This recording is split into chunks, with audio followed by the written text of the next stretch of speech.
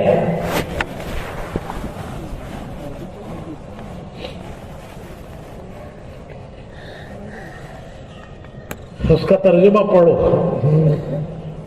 پھر اس کا لطف آتا ہے. ہم مدین گئے. مدین ہے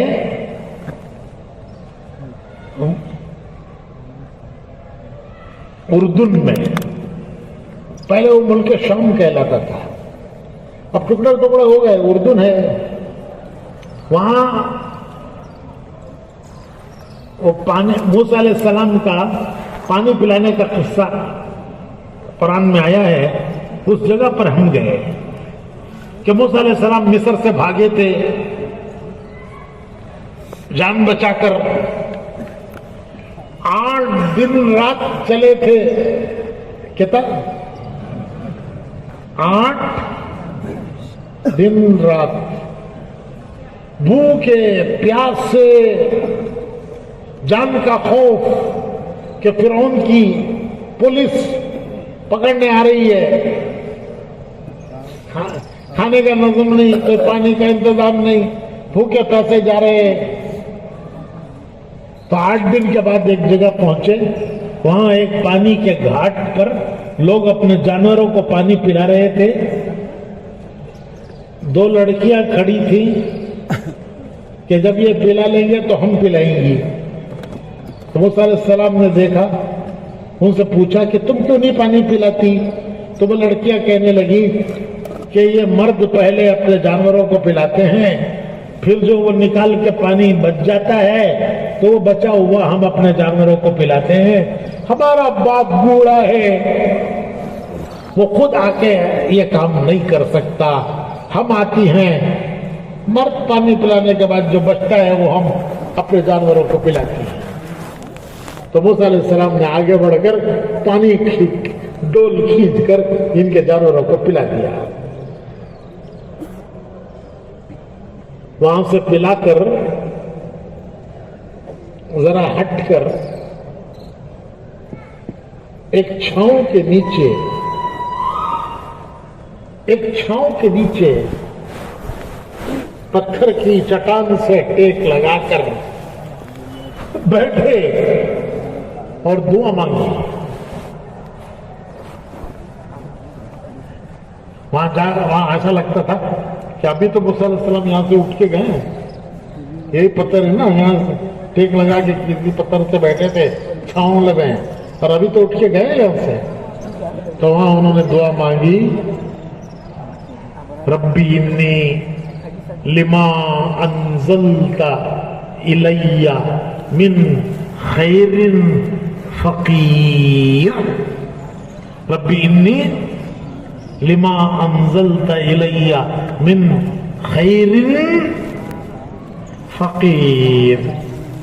اے اللہ تیری طرف سے جو بھی خیر مجھے پہنچے میں اس کا محتاج ہوں.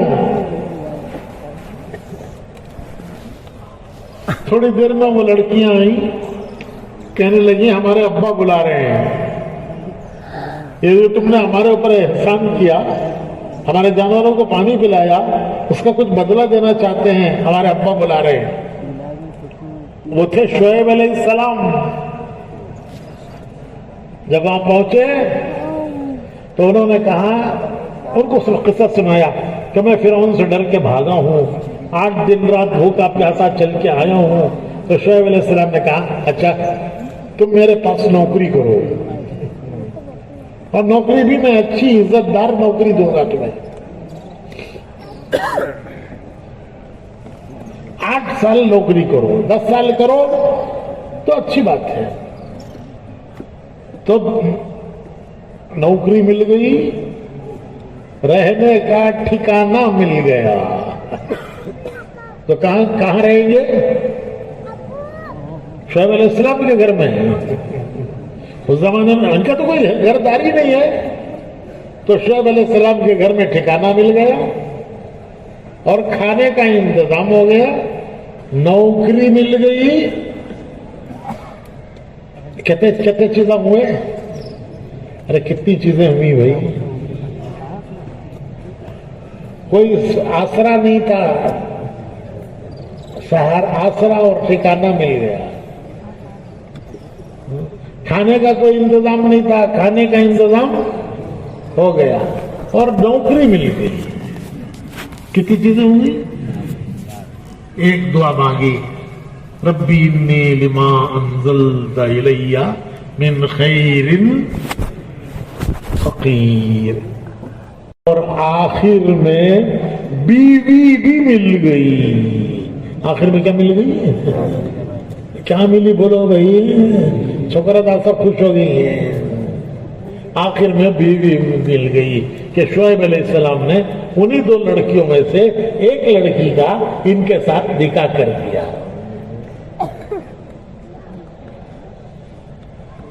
تو میں یہ کہہ رہا تھا کہ ہمارے پاس دعاؤں کا خزانہ ہے، خزانہ. تو قرآن پڑھو تو دعاؤں کی جگہ پر سپیڈ کم کرو، مزہ لے کے پڑھو. ترجمے کا قرآن ملے تو ترجمہ دیکھو کہ کس نبی نے یہ کیا دعا مانگی تھی، کیونکہ یہ مقبول ہے اللہ کے ہاں، مقبول. تو بھائیو، اللہ نے یہ دنیا کی زندگی مختصر دی ہے. کس لیے دی ہے؟ کس لیے دی ہے؟ شروع میں نے یہیں سے کیا تھا کہ اللہ نے دنیا کو کیا بنایا ہے؟ کیا بنایا ہے؟ امتحان کی جگہ بنایا ہے. امتحان کیا ہے؟ امتحان یہ ہے کہ یہ اپنی مرضی سے جیتا ہے یا میرے بتائے ہوئے طریقے کو دیکھ کر جیتا ہے، یا اپنی مرضی سے جیتا ہے یا میرا بتایا ہوا طریقہ دیکھ کے جیتا ہے. یہ ہے لا الہ الا اللہ محمد رسول. امتحان مختصر ہے، مختصر. وہ کیا ہے کہ جس حال میں انسان ہے، غریبی میں، امیری میں، جوانی میں، بڑھاپی میں، مال میں، فقیری میں، صحت میں، بیماری میں، ہر حال میں وہ دیکھے کہ میرے اللہ کو کیا پسند ہے، میرے رب کو کیا پسند ہے. میں وہ کروں گا جو میرے اللہ کو پسند ہے، وہ نہیں کروں گا جو میرے اللہ کو پسند نہیں ہے، وہ نہیں کروں گا. جو میرے اللہ کو پسند ہے وہ کروں گا. اور میرے اللہ کو کیا پسند ہے مجھے کیسے پتا چلے؟ اس کا پتا چلے گا محمد رسول اللہ صلی اللہ علیہ وسلم. پیارے رسول نے وہ کیا جو اللہ کو پسند ہے، پیارے رسول نے وہ نہیں کیا جو اللہ کو پسند نہیں ہے. ہمیشہ وہ کیا جو اللہ کو پسند ہے. اگر میں وہ کروں گا جو میرے پیارے رسول نے کیا ہے تو اللہ مجھے بھی پسند کرے گا. تو بھائیو، یہ امتحان ہے. کیا جس حال میں بھی دنیا میں انسان ہے وہ یہ دیکھے کہ میرے اللہ کو کیا پسند ہے، کیا پسند نہیں ہے. میں وہ کروں گا جو میرے اللہ کو پسند ہے، وہ نہیں کروں گا جو میرے اللہ کو پسند نہیں ہے. وہ میرے اللہ کو کیا پسند ہے مجھے کیسے پتا چلے؟ اس کے لیے ہیں محمد رسول اللہ صلی اللہ علیہ وسلم نے وہ کیا جو اللہ کو پسند ہے.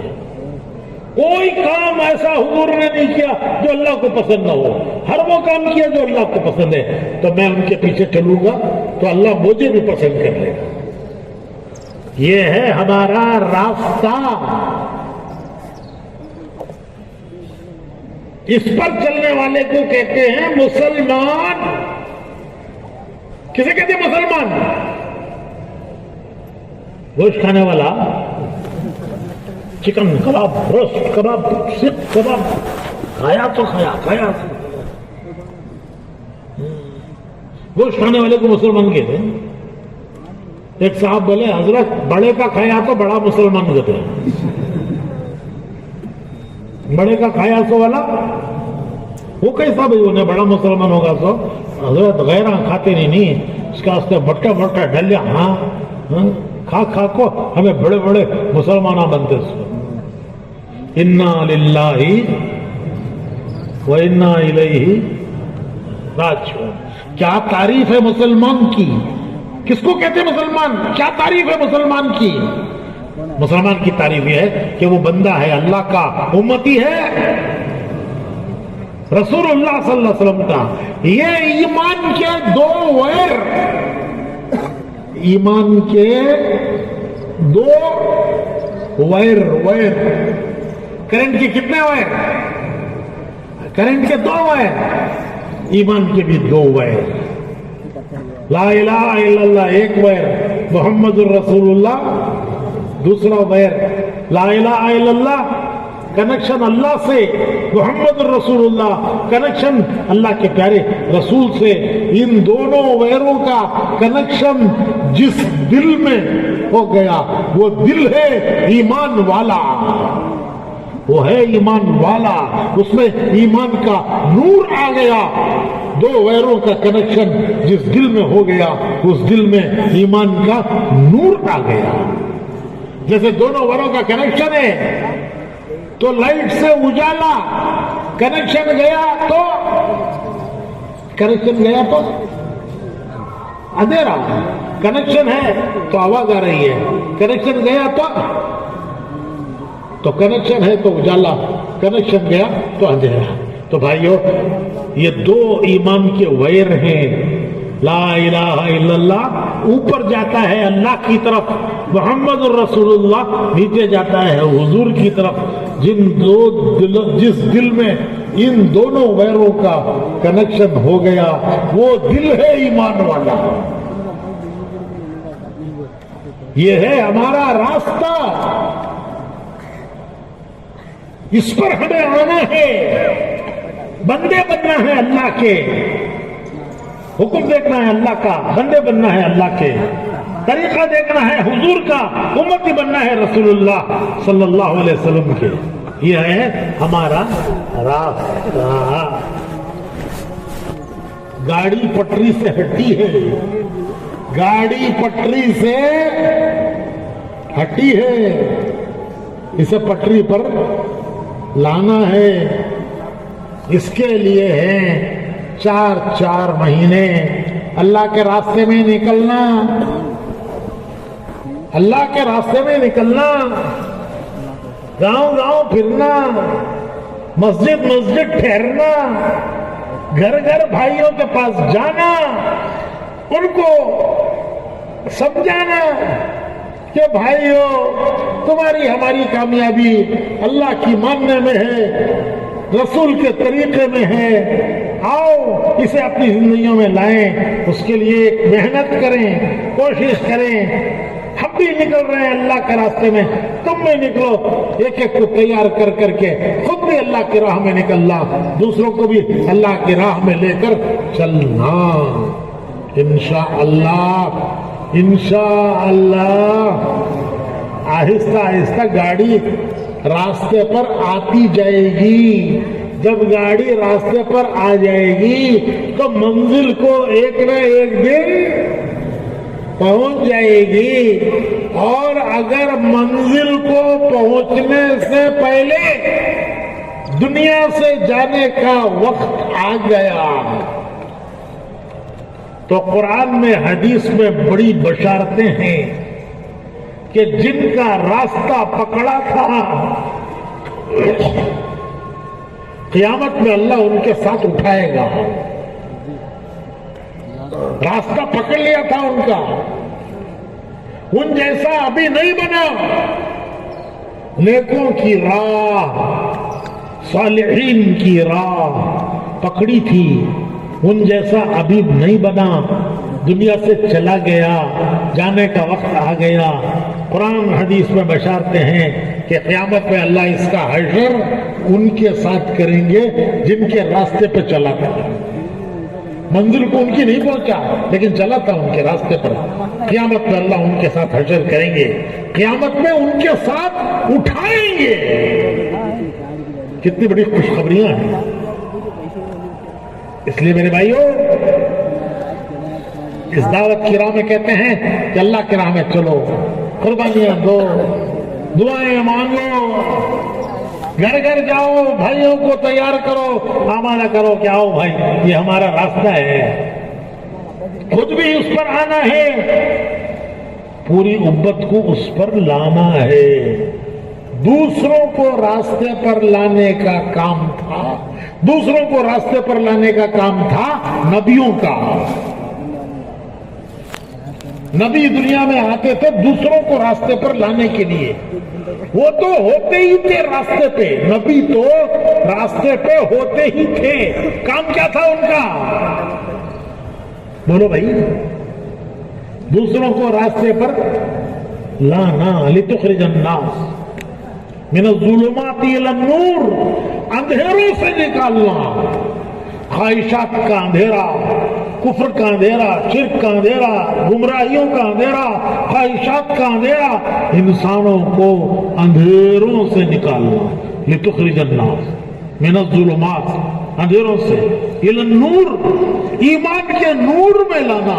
یہ نبیوں کا کام تھا, دوسروں کو راستے پر لانا.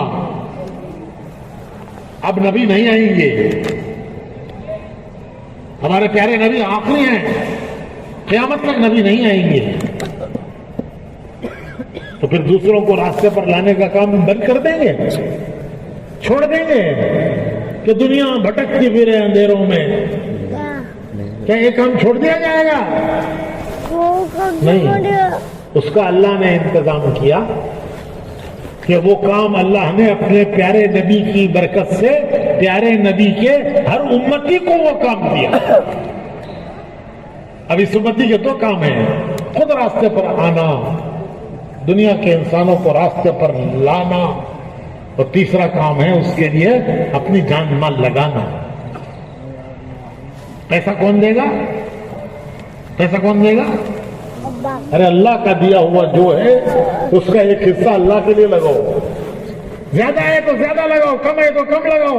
جو کچھ تمہارے ہمارے پاس ہے, جان اللہ کی دی ہوئی, جو کچھ مال ہے وہ اللہ کا دیا ہوا, اس کا ایک حصہ اللہ کے دین کے لیے لگائیں گے. وہ حصہ کل موت پر کام آئے گا, قبر میں کام آئے گا, قیامت میں کام آئے گا. اس کے لیے اپنی جان مال کو اللہ کی نعمت سمجھ کر اللہ کے دین کے لیے لگانا. اس لیے بھائیوں, نیت کرو, ارادے کرو, 4 مہینے انشاءاللہ ہم اللہ کی راہ میں لگائیں گے. کیوں وہ نکل رہے کہ نہیں؟ انشاءاللہ. شیطان جو ہے گلا پکڑتا ہے, بول کو پھنستا ہے, رے نکو بول. بھائیو 40 سال 50 سال گزر گئے, اس میں سے اگر یہ 4 مہینے اللہ کے دین کے لیے لگ جائیں تو یہ کم ہے زیادہ ہے؟ حق تو یہ ہے کہ یہ امت, اس کی ذمہ داری, حق تو یہ ہے سب کچھ لگاتی, سب کچھ لگاتی. حضرت صدیق سب کچھ لگا دیا, حضرت عمر آدھا لگا دیا. مدینے کے عام صحابہ کی ترتیب تھی کہ 3 میں کا ایک حصہ اللہ کے دین کے لیے لگا دیا. یہاں سے مولانا الیاس صاحب نے فرمایا کہ بھائی سال کے 12 مہینے, 3 میں کا ایک حصہ کتنے, کیلکولیٹر ہونا, 4 مہینے ہر سال کی, یہ اعلیٰ درجہ. اور اگر اتنی ہمت نہ ہو تو کم سے کم سال کا, بولو بھائی, یہ 10واں حصہ. مہینے کے 3 دن, 3 دن کا 10واں, روزانہ کے 2.5 گھنٹے, روزانہ کا 10واں. گھر کی مسجد کی تعلیم, گشت, مشورہ, ان اعمال کو کرتے رہیں گے انشاءاللہ.